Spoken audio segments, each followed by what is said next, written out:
Good morning, जय हिंद, नमस्कार प्यारे बच्चों। आप सभी का स्वागत है आपके अपनी परिवार सरकारी परीक्षा पर। उम्मीद करता हूं कि आप सभी अच्छे होंगे। आज की अगले 10 मिनट की वीडियो बहुत ही शानदार और बहुत लाजवाब होने वाली है आप सभी के लिए। आज की इस वीडियो में हम जानेंगे कि विभाज्यता के कौन कौन से नियम है, किन्हें किन्हें हमें याद रखना चाहिए और कैसे हम शॉर्ट ट्रिक्स यूज कर सकते हैं विभाज्यता के नियम का प्रयोग करके हम सवालों को कैसे आसान तरीके से हम कर सकते हैं। तो आज हम जानने वाले हैं विभाज्यता का नियम, और विभाज्यता के नियम में हम सीखेंगे 2 3 4 5 6 7 8 9 10 11 12 इनकी विभाज्यता क्या है। ये वो नंबर्स हैं, अगर इनकी विभाज्यता आप बच्चों को पता है तो यकीन जानिए कि आप कई सारे ऐसे सवाल हैं जिनको चुटकियों में आंसर कर सकते हैं और बहुत शानदार तरीके से। तो चलिए, मैं बहुत कम समय के साथ में आपको इन सभी की शॉर्ट ट्रिक्स बताने वाला हूं। ये वीडियो हमारा 10 मिनट का होने वाला है और डेली आपको एक वीडियो मिलने वाली है 10 मिनट शो के रूप में। ओके, चलिएगा प्यारे बच्चों, अगर मैं आपको बात करूं दो की विभाज्यता क्या है, तो दो की विभाज्यता के लिए आप सभी प्यारे दोस्त याद रखेंगे कि दो की विभाज्यता कहती है कि यदि किसी संख्या का अंतिम अंक लास्ट डिजिट 0 है या लास्ट डिजिट कोई सम संख्या है या लास्ट का डिजिट 2 से विभाजित है, 2 से विभाजित है, 2 से विभाजित है, तो निश्चित तौर पर वह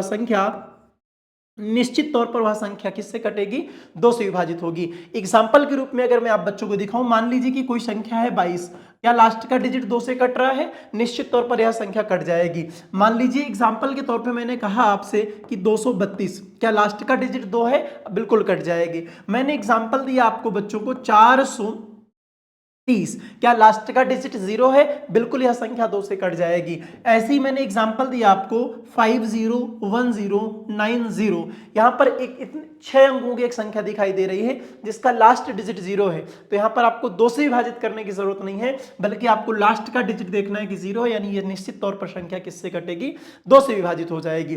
बात कर लेते हैं मेरे बच्चे, मैंने एक संख्या दिया 1929392, क्या ये संख्या 2 से विभाजित है? आप लास्ट का डिजिट चेक करोगे, लास्ट का डिजिट कितना है? 2, यानी निश्चित तौर पर यह संख्या किससे विभाजित होगी? आपकी 2 से विभाजित हो जाएगी। फिर मैं बात कर लेता हूं मेरे बच्चे 0123, क्या ये 2 से विभाजित होगी? बच्चों लास्ट का डिजिट 0 नहीं है यहां पर, इसका मतलब यह संख्या 2 से विभाजित नहीं होगी। क्लियर हो गया? चलिए मैं सेम बात कर लेता हूं 2 के बाद, 2 के मल्टीपल वाले सभी बात कर लेता हूं। 2 का कंप्लीट हो गया, अब बात कर लेते हैं 4 का। 4 की विभाज्यता क्या कहती है? 4 की विभाज्यता कहती है यदि लास्ट का 2 डिजिट 00 है, लास्ट का 2 डिजिट 00 है, या मेरे बच्चों लास्ट के 2 अंक, ठीक है, लास्ट के यानी अंतिम 2 अंक 4 से विभाजित हों, अंतिम 2 अंक 4 से विभाजित हों, अंतिम 2 अंक 4 से विभाजित हों, तो निश्चित तौर पर संख्या 4 से कट जाएगी। एग्जाम्पल के तौर पे अगर मैं आपको बोलूं कि मान लीजिए कि 44 है, क्या लास्ट के 2 अंक है ये? 44 से विभाजित है। अगर मैं मान लो बच्चों कह दूं 432, क्या लास्ट का 2 अंक यहां पर 4 से कटेगा? 4 8 32, बिल्कुल यह संख्या कट जाएगी। मैंने कहा 1000, क्या यह संख्या 4 से कटेगी? आप देख लो बच्चों, लास्ट के 2 अंक क्या है? 0, मतलब आपको काटना नहीं है, सिर्फ चेक करना है।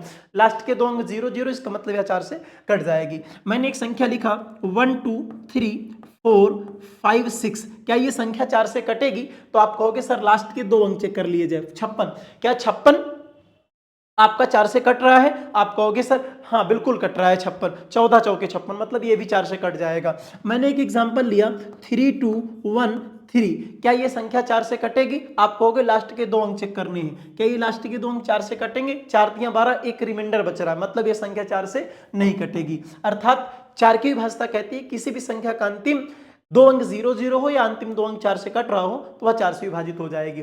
अब 4 के बाद हम बात कर लेते हैं बच्चों 8 की, यानी 2 की पावर वाले में जितने नंबर बनेंगे उन सभी की हम बात कर लेते हैं। चलिएगा, यहां पर क्या आ जाएगा? 8। 8 की विभाज्यता क्या कहती है? यदि अंतिम 3 अंक 0 0 हो या अंतिम 3 अंक किससे कट रहे हो? 8 से विभाजित हो रहे हो। अंतिम 3 अंक 8 से विभाजित हो रहे हो, अंतिम 3 अंक किससे विभाजित हो रहे हो? 8 से विभाजित हो रहे हो। अंतिम 3 अंक 8 से विभाजित हो रहे हो, मतलब मैं आपसे अगर एक एग्जांपल के तौर पे लूं 8888, बच्चों यहां पर दिखाई दिया 888, क्या ये तीनों अंक 8 से कट रहे हैं? बिल्कुल कट रहे हैं। अगर मैं मान लो आपके बोल दूं 808000, क्या ये संख्या 8 से कटेगी? आप कहोगे लास्ट के 3 डिजिट 0 आ गया, मतलब कटेगी। बच्चों अगर मैं आपके सामने लिखूं 4562, 8। क्या ये संख्या 8 से कटेगी? आपको लास्ट के 3 डिजिट चेक करने पड़ेंगे। 8 सते 56, 4 2 6 68 बचा। बच्चों ये 8 से नहीं कट रही है। क्लियर है यहाँ तक बात? जरा मेरी बात को अच्छे से समझना मेरे भाई, ठीक है, अच्छे से समझना। 2 1 3 4 3 2। क्या ये संख्या 8 से कटेगी? 8 से। तो बच्चों लास्ट का 3 अंक चेक करिए जरा, लास्ट का 3 अंक, 8 पंचे 40 बचा 3, 8 चौका 32, यानी 8 से कट गया, 8 से विभाजित है। तो आपने क्या सीखा? यदि संख्या के अंतिम 3 अंक 0 0 है या संख्या का अंतिम 3 अंक 8 से विभाजित हो रहा था, वो निश्चित तौर पर वह संख्या 8 से कट जाएगी। फिर हम बात कर लेते हैं मेरे बच्चों, 8 के बाद यहां पर 8 की कंप्लीट हो गई। इसी तरह बच्चों अगर 8 से के बाद 16 का पूछे, आपके पास 16 के बाद 32 का पूछे, तो बस यही देख लेना ये क्या लिखा है, ये 2 की पावर 1 है। ये क्या लिखा है आपके पास? 2 की पावर 2। ये क्या है बच्चों आपके पास? 2 की पावर 3। ये क्या है आपका? 2 की पावर 4। ये क्या है आपके पास? 2 की पावर 5।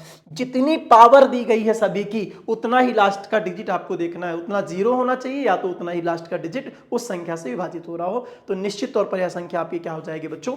पूरी तरह से विभाजित होगी। अब किसी भी संख्या का 8 से, 2 से, 4 से, 16 से भाग देना हो और आपसे विभाज्यता पूछा हो या शेषफल पूछा हो, तो आप उसी संख्या का लास्ट का डिजिट चेक करेंगे, उसकी विभाज्यता से बहुत आसानी से आप बच्चे आंसर निकाल पाओगे। क्लियर है?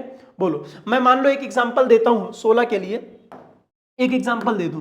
अगर मैंने कहा 1 0 1 2 3 4, अगर बच्चों आपको यह संख्या दिखाई दिया और मैंने पूछ लिया क्या यह संख्या 16 से विभाजित है, बताइए क्या यह 16 से विभाजित है? 16 का मतलब 2 की पावर 4। क्या लास्ट का 4 डिजिट 0 0 है? बिल्कुल है मेरे बच्चों। अगर लास्ट का डिजिट 0 0 है फोरफल, यानी यह निश्चित तौर पर यह संख्या क्या है? विभाजित है। किससे? 16 से। इसी प्रकार मेरे बच्चों लास्ट का डिजिट अगर 4 अंक 16 से कट रहा हो तो संख्या निश्चित तौर पर 16 से कट जाएगी। ओके, सेम 32 का। अब बात कर लेते हैं मेरे बच्चों 3 की विभाज्यता। 3 की विभाज्यता, 3 की विभाज्यता, 3 की विभाज्यता, सुनिएगा जरा ध्यान से। और 9 की विभाज्यता, 9 की विभाज्यता, 9 की विभाज्यता। बात को समझें।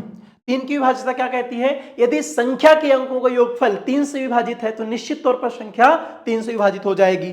यदि संख्या के अंकों का योगफल 9 से विभाजित है तो निश्चित तौर पर संख्या 9 से विभाजित हो जाएगी। ध्यान दीजिएगा, यदि संख्या के अंकों का योगफल, यदि संख्या के अंकों का योगफल, यदि संख्या के अंकों का योगफल, यदि संख्या के अंकों का योगफल, यदि संख्या के अंकों का योगफल किससे विभाजित हो? 3 से विभाजित हो, 3 से विभाजित हो, 3 से विभाजित हो, 3 से विभाजित हो, तो निश्चित तौर पर संख्या, तो निश्चित तौर पर, निश्चित तौर पर, निश्चित तौर पर संख्या 3 से विभाजित होगी, 3 से विभाजित होगी, 3 से विभाजित होगी। क्लियर? मैं आपको एग्जांपल देता हूं। अगर एग्जांपल के तौर पे देखिए, मैंने एक संख्या लिखा 1 2 3, क्या ये संख्या 3 से कटेगी? जरा चेक करिए। 1 2 3 3 6, अंकों का योगफल 6 आया, यानी कट जाएगी। बच्चों अगर मैं मान लो लिख दूं कहीं पर 4 2 और 5 1, क्या ये संख्या 3 से कट जाएगी? 4 2 6 5 11 1 12, यानी निश्चित तौर पर यह संख्या कट जाएगी। अंकों का योगफल अगर 3 से कट रहा है तो संख्या भी निश्चित तौर पर कट जाएगी। बात करें बच्चों हम 9 2 9 2 1, क्या ये संख्या 3 से कटेगी? 9 2 11 1 12, 12 3 से कट रहा है, यानी निश्चित तौर पर संख्या कट जाएगी। कितनी बड़ी संख्या हो, कितनी भी बड़ी संख्या हो बच्चों, क्या ये कट जाएगा संख्या? आप जरा देखो, 7 5 12 12 1 13 13 8 21, यानी ये संख्या भी आपकी 3 से विभाजित हो जाएगी। क्लियर है? यदि संख्या के अंकों का योगफल 3 से कट रहा है तो वह निश्चित तौर पर संख्या भी 3 से विभाजित होगी। 9 की विभाज्यता, 9 की विभाज्यता के लिए रूल क्या है? सेम है। 9 की विभाज्यता के लिए रूल क्या है? रूल मेरे बच्चों सेम है, रूल सेम है। लेकिन मेरे बच्चों जो संख्या 3 से विभाजित होगी वह संख्या 9 से विभाजित हो जाए, ये कोई गारंटी नहीं है। जो संख्या 3 से विभाजित होगी वह संख्या 9 से विभाजित हो जाए, इसकी कोई गारंटी नहीं है। लेकिन जो संख्या 9 से विभाजित होगी वह निश्चित तौर पर 3 से भी विभाजित होगी। जो संख्या 9 से विभाजित होगी वह निश्चित तौर पर किससे कटेगी बेटा, आपका 3 से विभाजित होगी। क्लियर? जो 3 से विभाजित होगी उसकी गारंटी नहीं कि वो 9 से कटे, लेकिन जो 9 से विभाजित होगी उसकी गारंटी है कि वह 3 से कटेगी। क्लियर? चलो अब बात कर लेते हैं। मान लीजिए कि मैंने एक संख्या दी आपको 9 2 1 921। अब अगर मैंने 921 लिखा, क्या ये 3 से कटेगा? तो 9 2 11 1 12, अंकों का योगफल 12 आया, यानी कि किससे कट जाएगी? 3 से कट जाएगी। क्या ये 9 से कटेगी? नहीं, यानी ये 9 से भी संख्या नहीं कट रही है। अब बात कर लेते हैं बच्चों एक एग्जाम्पल। मान लीजिए मैंने संख्या लिखा 9 8 1। क्या ये संख्या 9 से कट जाएगी? बोलो। 9 8 17 1 18, अंकों का योगफल 18 आया, 18 9 से विभाजित है, इसका मतलब यह संख्या 9 से भी कट रही है। अगर यह संख्या 9 से कट रही है मतलब ये संख्या 3 से भी कटेगी। ये संख्या 3 से कट रही है, इसकी कोई गारंटी की नहीं ये 9 से भी कटेगी।